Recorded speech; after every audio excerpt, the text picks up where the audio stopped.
তোমরা নেট পরীক্ষায় দেখবে যে প্রশ্নটা মানে যে টপিক থেকে প্রশ্ন অবশ্যই আসে সেটা হচ্ছে বেঙ্গল প্রেসিডেন্সি বা ওই মুঘল যুগের পরবর্তী সময়কাল।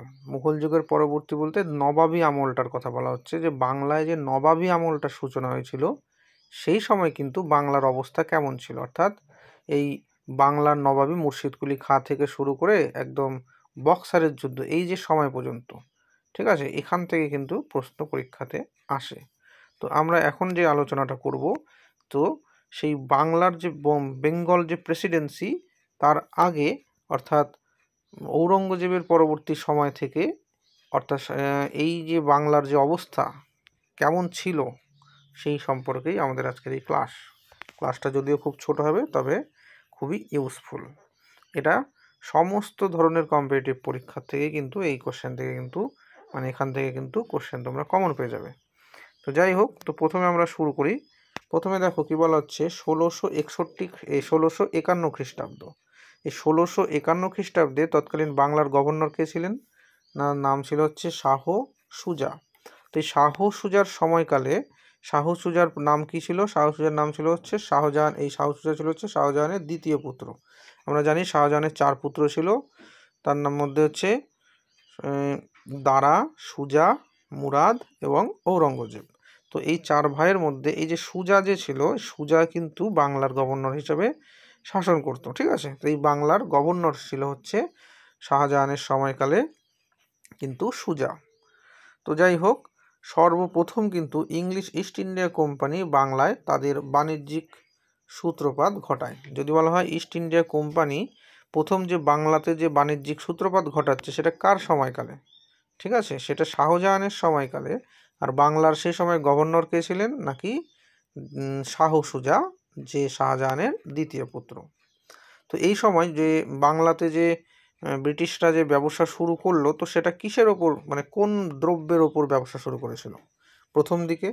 তো এই সময় দেখা যাচ্ছে সিল্ক, তারপরে সলপিটার আর সুগার, এই ছিল হচ্ছে ইংরেজদের বাংলা থেকে রপ্তানি করা সর্বাধিক পণ্য। রপ্তানি বলছে মানে বাংলা থেকে এটা ইংল্যান্ডে পাঠানো হতো, ঠিক আছে, রপ্তানি চলে যাচ্ছে।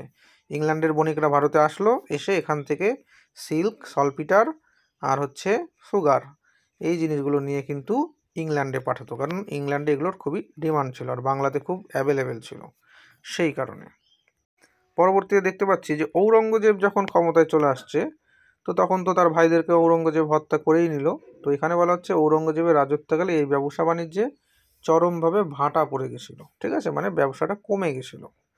তো যাই হোক, তো কেন কমে গেল তার কারণ, তৎকালীন বাংলার সুবাদার ছিল হচ্ছে মীর জুমলা।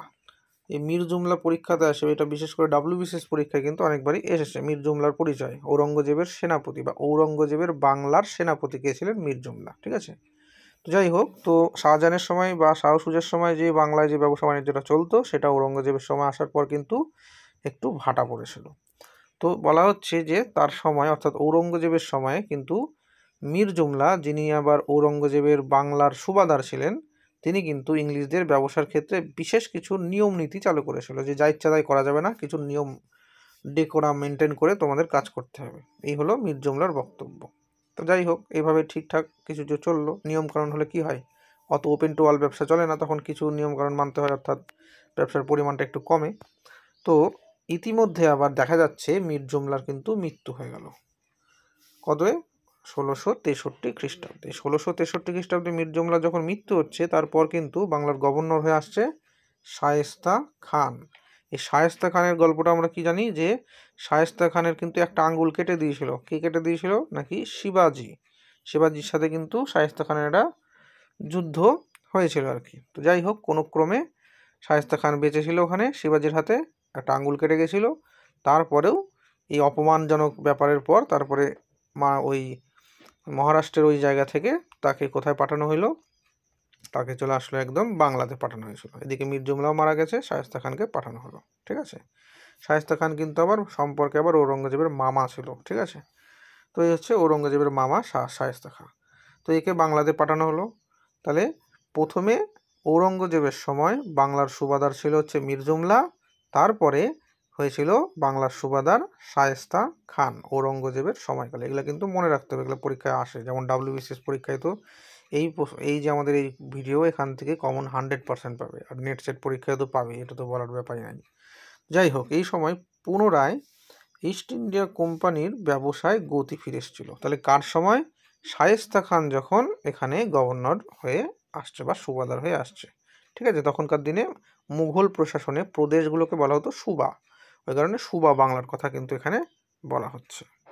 তো যাই হোক, সময়ের সাথে সাথে যত দিন পরিবর্তন হচ্ছে তখন আস্তে আস্তে কোম্পানির ব্যবসাও বড় হচ্ছে। তো কোম্পানির ব্যবসা যখন বড় হচ্ছে তখন কি হচ্ছে, তারা নতুন নতুন বিভিন্ন কুঠি কিন্তু স্থাপন করতে শুরু করেছিল, যেমন হুগলি, বালাসোর, কাশিমবাজার, এছাড়াও পরবর্তীতে পাটনা, ঢাকা, রাজমহল ইত্যাদি এই জায়গাগুলোতে।